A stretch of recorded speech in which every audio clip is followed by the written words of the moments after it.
chaque année, dans leur sondage économique, le Burkina est le pays le plus pauvre, le Mali est le pays le plus pauvre, le Niger est le pays le plus pauvre.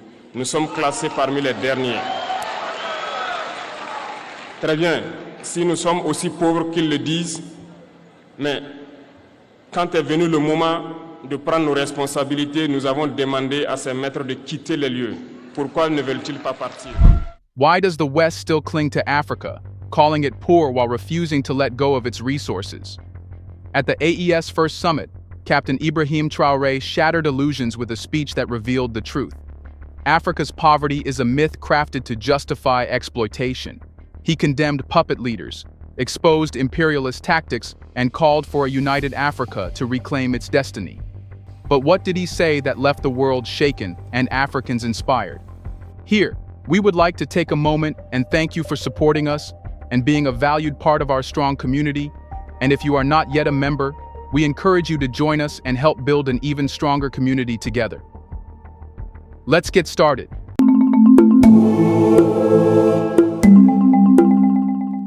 The AES Summit marked a turning point for African nations seeking to redefine their independence in the 21st century. It wasn't just a gathering of leaders but a declaration of a new way forward.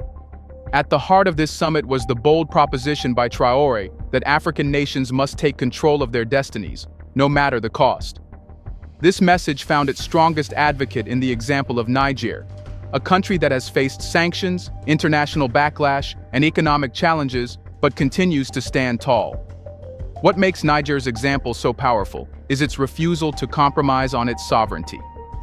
The country's leaders decided to prioritize the well-being of their people over the demands of external powers, even when that meant facing severe economic consequences. The sanctions imposed on Niger were designed to cripple its economy and isolate it from the global stage. Yet, instead of succumbing, Niger used this adversity as a catalyst to strengthen internal systems, foster regional alliances, and invest in local industries. This resilience has become a beacon of hope for other African nations. What makes Niger's example so powerful is its refusal to compromise on its sovereignty. The country's leaders decided to prioritize the well-being of their people over the demands of external powers, even when that meant facing severe economic consequences. The sanctions imposed on Niger were designed to cripple its economy and isolate it from the global stage. Yet instead of succumbing, Niger used this adversity as a catalyst to strengthen internal systems, foster regional alliances, and invest in local industries. This resilience has become a beacon of hope for other African nations. Vous êtes plus que des amis, vous êtes plus que des voisins, vous êtes nos frères, vous êtes nos sœurs. Parce que la fraternité va au-delà de l'amitié ou du voisinage. Nous avons le même sang qui coule dans nos veines. Dans nos veines coule le sang de ces vaillants guerriers qui ont combattu et qui ont réservé ces terres que nous appelons Mali, Burkina et Niger.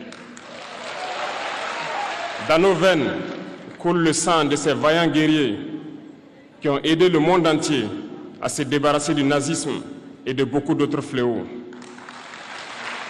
Dans nos veines coule le sang de ces vaillants guerriers qui ont été déportés d'Afrique vers l'Europe, l'Amérique, l'Asie ou je ne sais encore, et qui ont contribué à construire ces États pendant l'esclavage. Dans nos veines coule le sang d'hommes dignes, d'hommes robustes, d'hommes debout. Et pour cela, soyons-en fiers et soyez remerciés d'être ressortissants de l'AES. The call to follow Niger's example is not merely a political statement, it's a blueprint for sustainable development. It involves building infrastructure that supports local production, creating industries that process raw materials within the continent, and fostering trade relationships that benefit African economies rather than exploit them. The AES Summit highlighted the need for collective action, showing that when nations like Niger, Mali, and Burkina Faso unite, they can resist external pressures and forge a path toward real freedom. And just like that, one of the most profound themes to emerge from the summit is that Africans are not just neighbors but family. This concept challenges the artificial divisions created by colonial borders, which were designed to fragment the continent and weaken its unity. As highlighted during the discussions, Africans share a deep bond that transcends geography, one rooted in a shared history, culture, and identity. Throughout history, Africans have fought side by side against common enemies, from colonial powers to oppressive regimes. These struggles have forged a bond that goes beyond diplomacy or trade. It's a connection that lives in the very essence of the people. This shared blood is not just a metaphor. It represents the sacrifices made by generations of Africans who resisted oppression and fought for the survival of their communities. Today, this bond is more important than ever. External powers have long exploited divisions within Africa, using them to control the continent's resources and people. By pitting nations, ethnic groups, and regions against each other, they have maintained a system of dependency and exploitation. Recognizing this shared blood and destiny is the first step toward dismantling these tactics. The summit stressed that African unity is not just an ideal, it's a necessity. When one African nation is under attack, whether through sanctions, exploitation, or external interference, it affects the entire continent. This is why the alliance among Niger, Mali, and Burkina Faso is so significant. It's a demonstration of what can happen when African nations stand together, support each other, and fight for a common cause. Permettez-moi également de rendre hommage au peuple nigérien. Ce peuple qui a tant souffert depuis l'avènement du CNSP et qui continue de rester debout. Merci aux Nigériens qui nous ont réservé un accueil chaleureux hier lorsque nous avons foulé le sol de notre patrie ici. This sense of unity naturally leads to a critical examination of why Africa continues to face these challenges. The answer lies in the enduring legacy of slavery and imperialism, perpetuated by modern-day puppet leaders. Here's a reminder to please like and share the video and subscribe to our channel to watch more videos on Black culture, history, civilization, and identity. Let's continue now. Africa's history is deeply marked by the scars of slavery and colonial exploitation. For centuries, the continent's people and resources were extracted to fuel the wealth of other nations. While slavery and colonialism may have officially ended, their mechanisms of control have evolved, often disguised as aid, partnerships, or globalization. At the heart of this continued exploitation are puppet leaders, individuals who prioritize foreign interests over the well-being of their nations. These leaders act as intermediaries for external powers, facilitating the extraction of Africa's wealth while ensuring the continent remains dependent. They maintain systems that favor exporting raw materials at low prices, only to import finished goods at exorbitant costs. This cycle not only impoverishes nations, but also stifles their ability to develop self-sufficient economies. What makes this particularly insidious is that these leaders often present themselves as champions of democracy and development. In reality, their actions serve to enrich a small elite while leaving the majority of their population in poverty. They implement policies that benefit foreign corporations, allow the unchecked extraction of resources, and amass personal wealth in offshore accounts, all while their nations struggle with inadequate infrastructure, education, and healthcare. L'Afrique, ce continent qui a tant souffert et qui continue de souffrir du fait des impérialistes. Ces impérialistes n'ont qu'un seul cliché en tête. L'Afrique est l'empire des esclaves. C'est comme ça qu'ils voient l'Afrique. Pour eux, les Africains les appartiennent. Nos terres les appartiennent. Nos sous-sols les appartiennent. Ils n'ont jamais pu changer de logiciel jusqu'à aujourd'hui. C'est déplorable. Mais comment procèdent-ils? C'est malheureusement depuis donc ces années 60 où ces simulacres d'indépendance ont été donnés à l'Afrique. Ils n'ont juste fait que placer des valets locaux à la tête, selon eux, de leur sous-préfecture pour pouvoir continuer à les alimenter. Ces valets locaux que nous allons qualifier aujourd'hui d'esclaves de salon n'ont d'autre repère que de chercher à vivre comme le maître, à satisfaire le maître et à faire tout ce que le maître lui dicte. Ils volent, ils pillent nos États, amènent tout chez le maître et leur richesse est conservée chez le maître. Ils font tout pour vivre comme le maître et toujours le satisfaire. Lorsque le maître commande, ils exécutent. Savez-vous qui sont ces esclaves de salon? Eh bien, nous allons vous expliquer ce que c'est. Ce sont des individus qui n'ont aucune dignité, qui n'ont aucune morale, qui n'ont aucune personnalité. Mais le maître esclave a toujours su identifier ces individus. Ils sont toujours prêts à trahir leurs frères pour satisfaire le maître. Ils nous ont trahis depuis l'indépendance et d'autres continuent jusqu'à aujourd'hui à nous trahir au profit de leur maître. Ces individus continuent toujours, contre vents et marées, à piller l'Afrique, à aider le maître à piller l'Afrique. Ils se plaisent à le dire chaque année. The summit called for a complete rejection of this system. It emphasized the importance of leadership that is accountable to the people, not to foreign powers. Nations like Niger, Mali, and Burkina Faso have shown that it's possible to break free from this cycle by prioritizing sovereignty, resource control, and regional cooperation. Their example serves as a call to action for the rest of the continent. Mais lorsque nous avons décidé ainsi, eh bien, nous avons été approchés par certains esclaves de salon pour nous passer le message de leur maître. Parce qu'ils avaient créé cette sorte de chaîne polymère qui se relève à la tête de nos États pour les servir. Et nous sommes venus briser la chaîne. Et c'est inconcevable pour eux. Ils nous ont donc approchés et ils nous ont demandé de rentrer dans les rangs pour faire partir de l'élite qui doit diriger l'Afrique, parce qu'ils ont une élite formée et formatée qui doivent suivre, qui sont incrustés dans cette chaîne-là. Nous avons refusé de rentrer dans leur rang. Et dès lors, les hostilités ont commencé.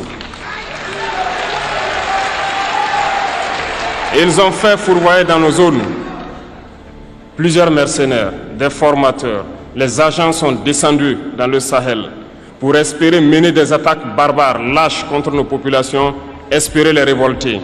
En plus de ces attaques sur le terrain, les attaques communicationnelles, la manipulation, la désinformation battent son plein dans leur rang. Mais les peuples du Sahel ont compris et plus jamais on ne pourra les manipuler. Ils savent d'où ils viennent, ils savent ce qu'ils font et ils savent où ils partent.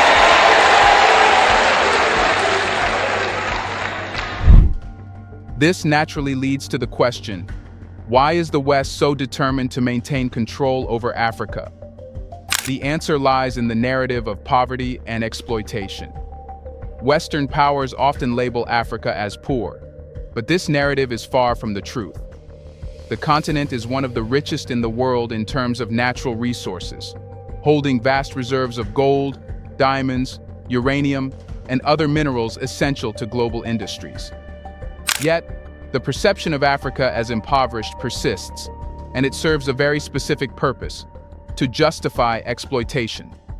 By branding Africa as poor and dependent, the West positions itself as a benefactor, stepping in with aid, loans, and development programs that create dependency rather than empowerment. This strategy allows foreign powers to maintain control over Africa's resources, markets, and governments. It's a system designed to extract wealth while leaving the continent in a perpetual state of need. Captain Traore highlighted glaring examples of this exploitation. Niger's uranium lights up European cities while many Nigerians live without electricity.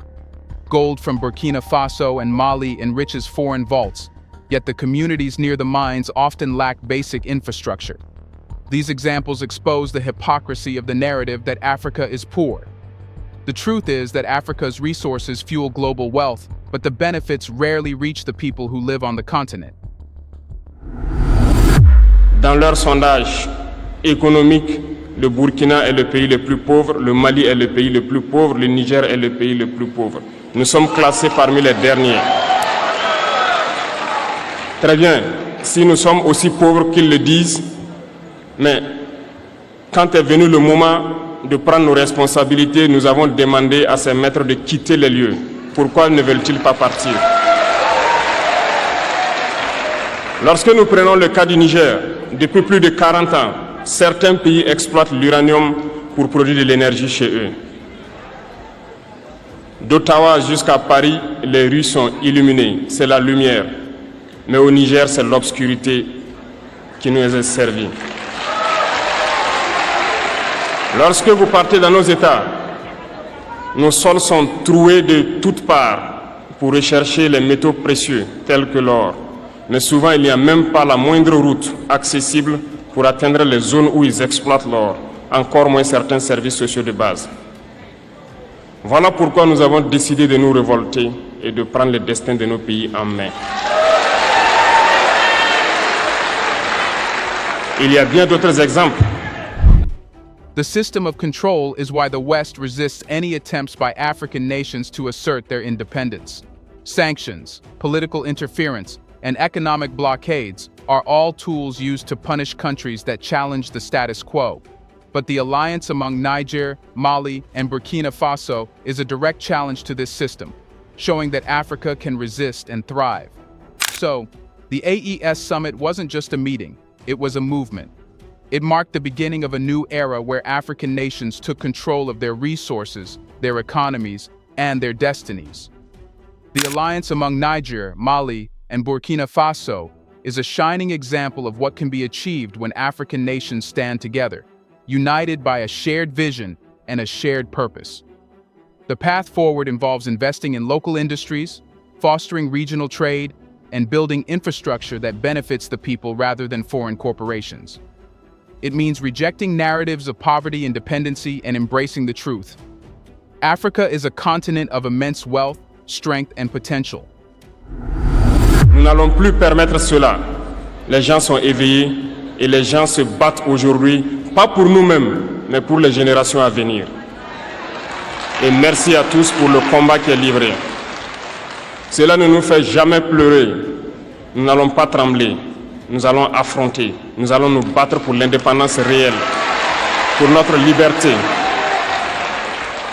Parce que pour faire peur au peuple de l'AES, ces individus n'ont que 3 termes dans la bouche: démocratie, liberté, droits de l'homme.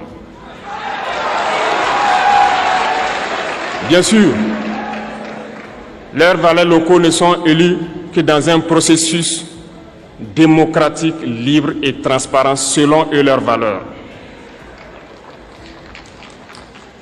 Quoi de plus normal qu'on veuille nous imposer cela, parce que c'est eux qui édictent les règles. Très bien, nous avons décidé de nous assumer.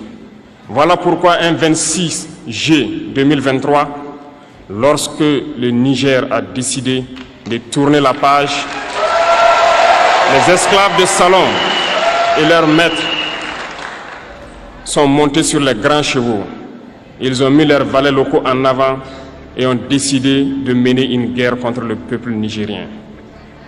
Nous avons donc dit, quiconque osera s'en prendre au Niger